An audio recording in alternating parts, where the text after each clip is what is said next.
In keeping with our theme earlier in the week of introducing new people that you might not know, but who are very important in the sports of racing, one of those guys is J.R. Kennerup. He is currently in scoring, and he also does handicapping, which means he looks at the last few weeks, puts the lineups together, things like that. He's been doing that and many other positions related to racing for, over 47 years now. Started actually at lap 13, running lights at a lap counter at a racetrack. He also wrote for some publications, just got a new job. He's in shipping receiving. He really likes it, so let's head on down to the southern tier. J.R. Kennerup joins us here. I want to say Doug's Dirt Diary again because it just seems right because I'm back in the old studios. But he was in the tower my very first night. JR, how we doing, man?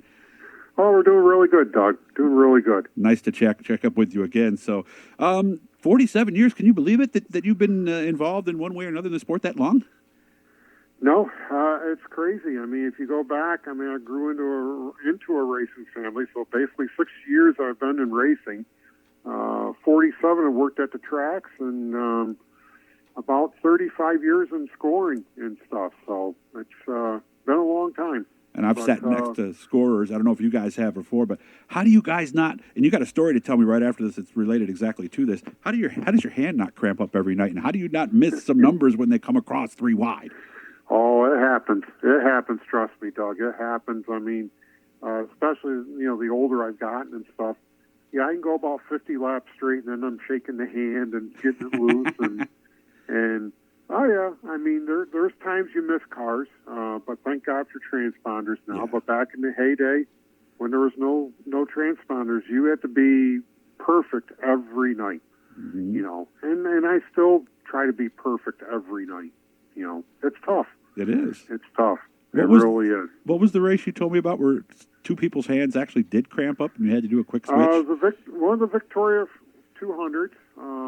The last 97 laps of the feature went caution free, and there was 4 of us scoring. There was 2 people doing the long scoring, 2 people doing the short scoring, and with about 25 to go, the 2 people doing the long scoring, their hands cramped up, so we had to switch during the middle of the lap, and it was something I've never done before in my life, but it worked out, and we didn't miss a car because there was no transponders at that time, and no one knew about it, really, except if you were in the tower that night when you saw score sheets flying. So, so unless you were looking at it at that particular moment, yep. you wouldn't have noticed that anything happened up there. So yep. The other thing, too, that I'm surprised doesn't happen more is what happens if you get behind? Because I know a lot of times you might look a little bit like when they're in 3 and the leader's got a big lead, you might write him down. What happens when you fall behind? Sometimes you kind of pre-transponder days, you had to get the car. You had to somehow catch up. Now with the transponders and stuff, you can draw a line. Like I draw a line, say, hey, I didn't get the rest of that line. Okay. Because the transponder got it. But yeah, back in the early days, pre-transponder days, I mean, you had to have one eye on the line and one eye up the track, because I always scored a little bit up the track, turn 4, and I still score that way. It's and then the last lap, yeah, you gotta have your eyes on the start-finish line now. Without going into too much detail, what is the biggest difference between short scoring and long scoring? Because I know one of you guys actually watches for lapped cars and people coming in and out of the pits. Is that the short or the long? Yeah, that's a short scoring. The short scoring is the people you mark who goes in the pits and comes out what lap, and who goes lap down on the racetrack. And then the long scoring is you're basically hand scoring every car that crosses the start-finish line. Gotcha. And, of course, back in the day, they would always line up the caution as they were running at the time. I would imagine a lot of times, certain drivers were famous for grabbing spots after that yellow came out, right? Oh, yeah.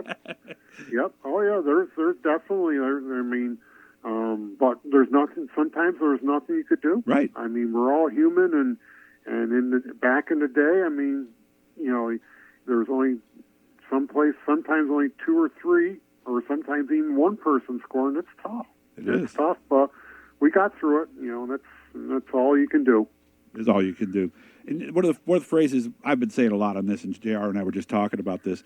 It's always the racer that brings you in, but boy, when you get in with a good bunch of people in the tower, you can really run like an oiled machine, can't you? Oh yeah, you can. I mean, and I'm not bragging, but the crew we have Saturdays at Fulton, we're top notch. I mean, we're like a well-oiled machine there. We know, we feed off each other without any words being spoken. And when you have a crew like that, yeah, I mean, that's golden. I mean, you can't ask for anything more than that. When you have a crew like that, you don't have any problems then, because everyone knows what their job is, and if something weird happens, you just react and handle it. Of course, I was at the tower with JR a lot of places. You told me you like quiet because obviously when you're staring at the start-finish line, but what happens when you're sitting next to a loud announcer? How do you still focus with that going on in the room? In my early years, I used earplugs. Really? Or I would have a headset on, yeah.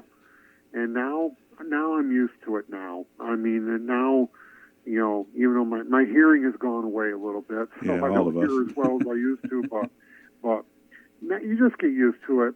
Over the year, you just kind of concentrate a little bit more, And with me, I mean, I take a lot of pride in my work. I really do. Because I still consider myself one of the best hand scorers in the Northeast, and so I take a lot of pride in my work, and a lot of people know that when I'm scoring, it's going to be done right, and that's a good thing to have in your back pocket. So you can work pretty much at this stage as much or as little as you want, right? Yeah. Oh yeah. Yeah. I mean, every year I get asked to go all over. I'll bet. I just do Fulton weekly right now, and that's about it. What is it about Fulton, JR? What is it about Fulton itself? I just love the people there. I mean, racing is a family. I love the people there. The owners and the drivers and the crew members. They're a big family to me. Corey Reed and John and Laura White. I mean, they're great to work with. I mean, and you get a lot of people in the social media that rip them all the time. But you know something? Mm-hmm. They're great people to work for because they let you do your job. That's the one thing. That when I got hired up there, Corey said to me, and then later on when I met John said, just do your job. Yeah. He goes, I'm never going to tell you to do this, do that. He goes, do your job. Yeah, because we've worked for micromanagers, and in racing, that doesn't work. You have to trust each person because each person has a very specific job. Yep, and that's what it is. And like I said, they treat me good. I mean, they treat me good, and that's what it is. And the racing's great at Fulton. That's another thing. Yeah. That's the thing. That it is. I mean, I love that place. I mean, the racing's so good there. It is. I mean, I've seen some outstanding races there through the year, but that's one of the best weekly shows around. It really is. Yeah, you were talking about a couple of years ago when Timmy Sears seemed like he came 18th to 1st every week. I mean, it says a lot about Tim Sears, but I think the other thing it says, JR, is how good the racetrack is. Yeah. Oh, yeah. Yeah. There was one, the last year when he got beat the first time of the year, that was a 35-lap green to checker feature. He started 18th and was a half a car length away from winning it. I mean, you don't see that everywhere on a weekly basis. No, you don't. Yeah. Less than a minute. Like I said, yeah. So I just, like I said, I enjoy everybody up there. I mean, it's, I got a good crew. I mean, that we're working with, and everything's all positive up there. You ever going to write anymore? And again, we only got about 30 seconds. You ever going to write again? I mean, not weekly, not the columns. Okay, no columns? Okay. No, just race report and the sidebars I've been doing the last few years. I enjoy that very much.